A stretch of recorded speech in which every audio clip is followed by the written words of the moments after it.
Very good.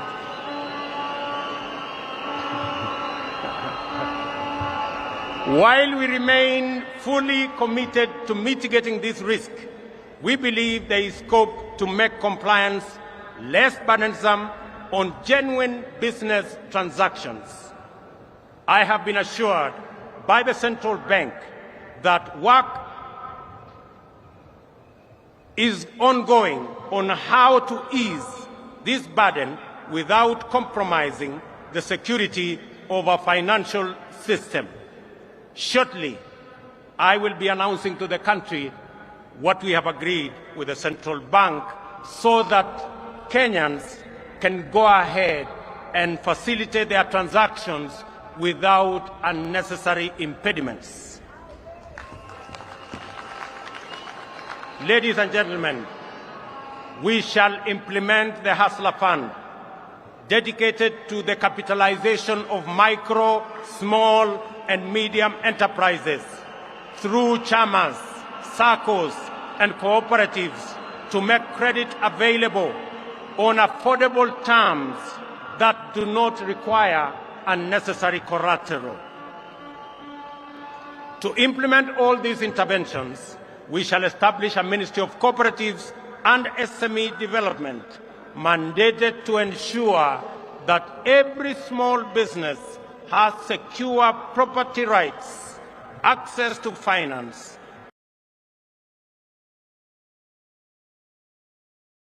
and a supportive regulatory framework. Furthermore,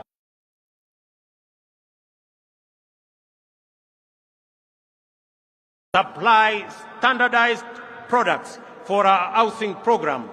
We will leverage on our competitive advantage in the leather and textile industry to roll out our labor-intensive agro-processing industrialization program. This will start in Naivasha Industrial Park and Dongo Kundu Industrial Park. This afternoon, I will be issuing instructions for clearing of goods and other attendant operational issues to revert to the Port of Mombasa, as I made a commitment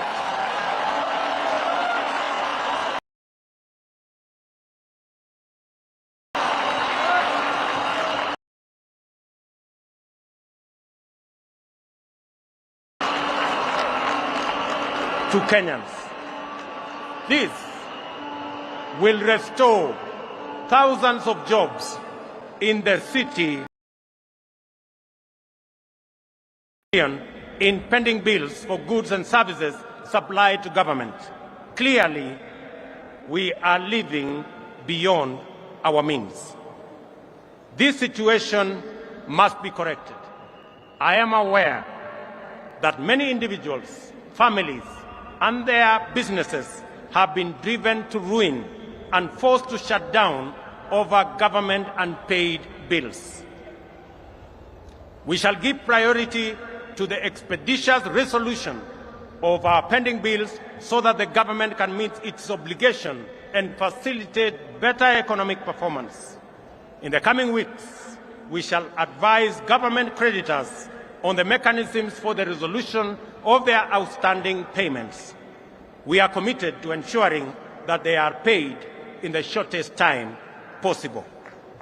Additionally, we urgently need to expand our tax base. Our job creation agenda and the capitalization of our SMEs will go a long way in broadening our tax bracket. We will make KRA more professional, efficient, responsive, and people-friendly.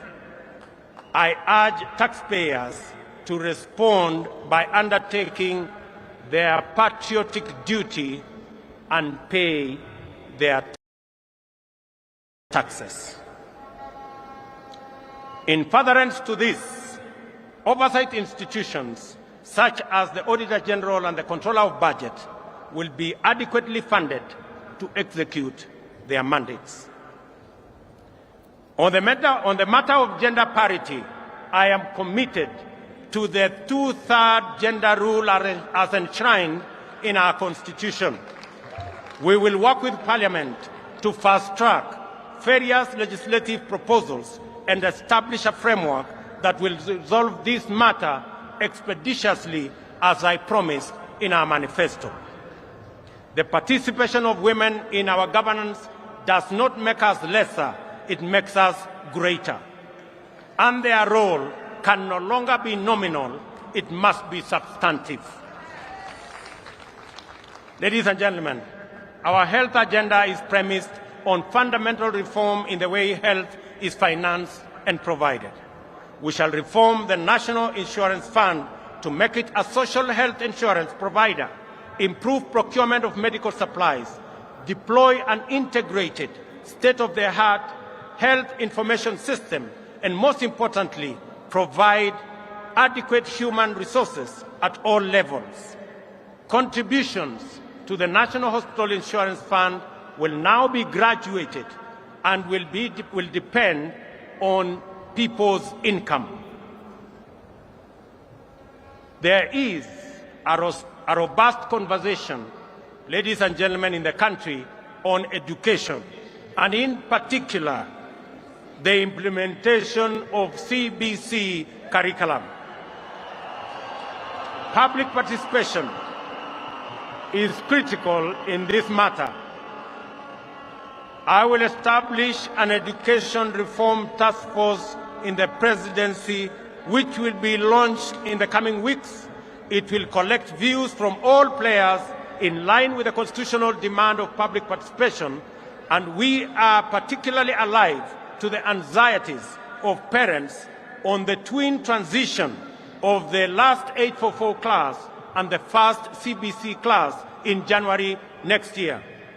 I assure all that there will be a solution to the matter before then.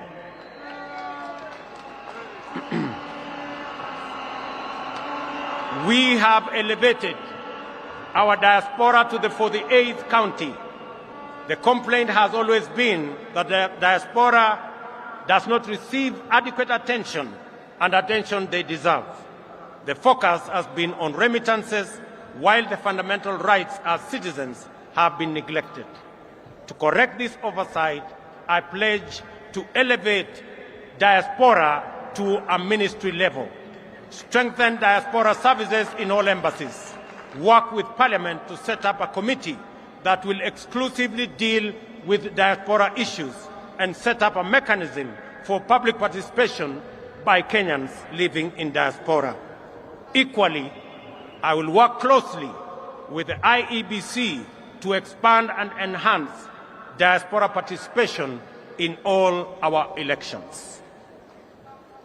Ladies and gentlemen, devolution and sharing of power and resources is not just a national value, but a principle of governance in our Constitution, but it also is the crown jewel of our constitutional dispensation and the proudest achievement of the citizens of the Republic of Kenya.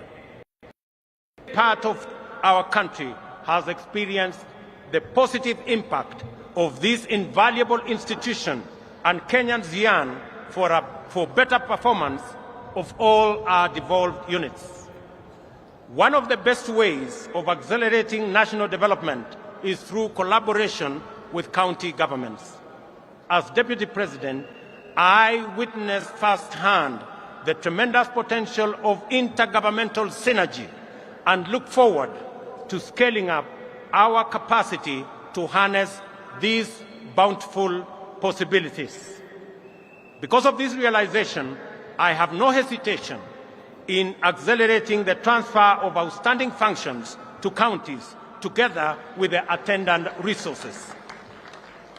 To promote budget efficiency and minimize disruptions and delays in devolved service delivery, my administration commits to take necessary measures to secure the timely disbursement of revenues allocated to county governments. The success of devolution depends on sound intergovernmental relations. There is a template which incorporates lessons from successes as well as failures in past engagements, and we stand a stronger chance of making devolution work better. Kenya will continue, ladies and gentlemen, to be a dedicated partner to peace, security, and prosperity of East Africa region. We look forward to deepening our integration. We welcome our newest member, the DRC, whose entry now extends our region from the Indian Ocean to the Atlantic. Kenya is fully committed to the implementation of the East African Community Treaty and its protocols of free movement of people, goods, and services. Equally important is our commitment to the full actualization of the Africa Continental Free Trade Area. Ladies and gentlemen, Kenya will continue playing its role in international diplomacy at the bilateral and multilateral levels, appreciating that we are host to major international agencies, including the United Nations. I commit on the peace initiatives in our country, in our region, including both in Ethiopia and in the Great Lakes region. I have asked my elder brother, President Uhuru Kenyatta, who has done commendable engagement with those regions, and he has graciously agreed to continue chairing those discussions on behalf of the people of Kenya. I have committed that the government of Kenya, and myself in particular, will support those initiatives that will be chaired by President Uhuru Kenyatta. And I want to thank you, Your Excellency, for graciously agreeing to support us and to help me in those interventions.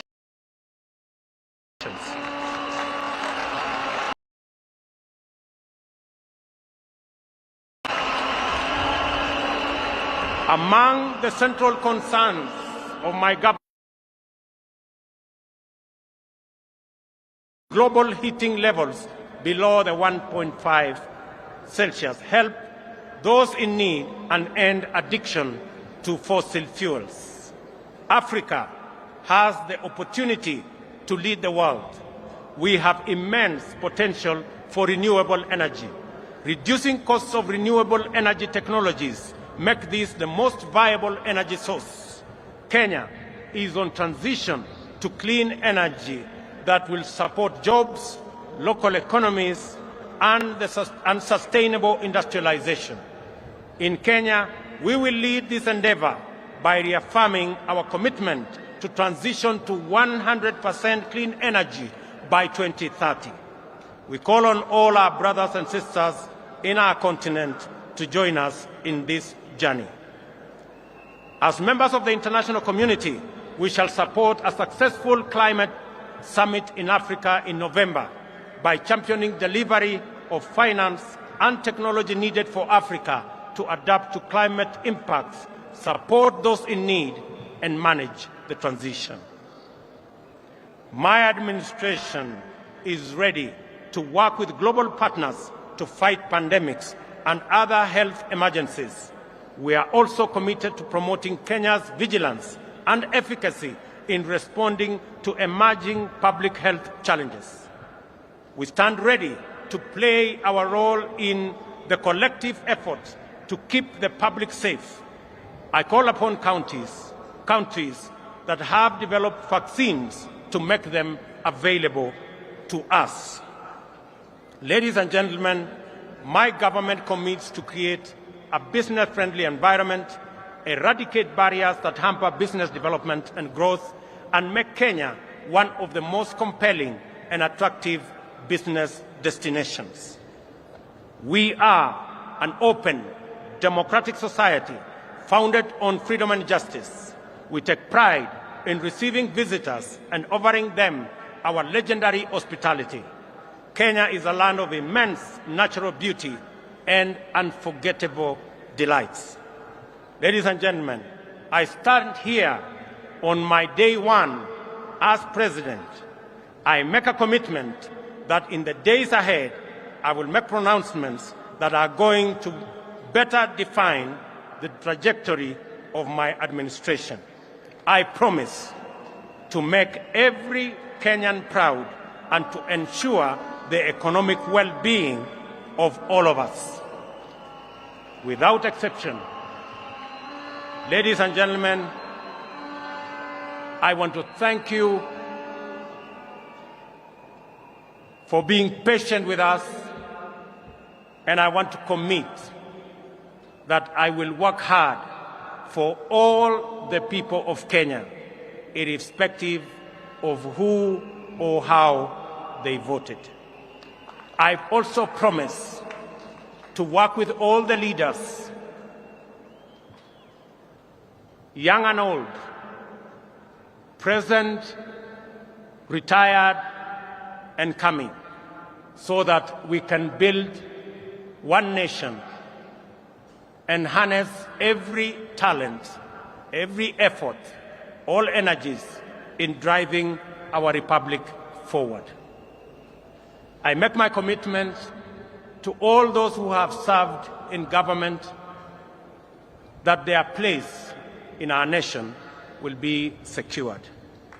To our friends in our region, in Kenya, you have a reliable partner, and we look forward to building on the success of the leaders who came ahead of us.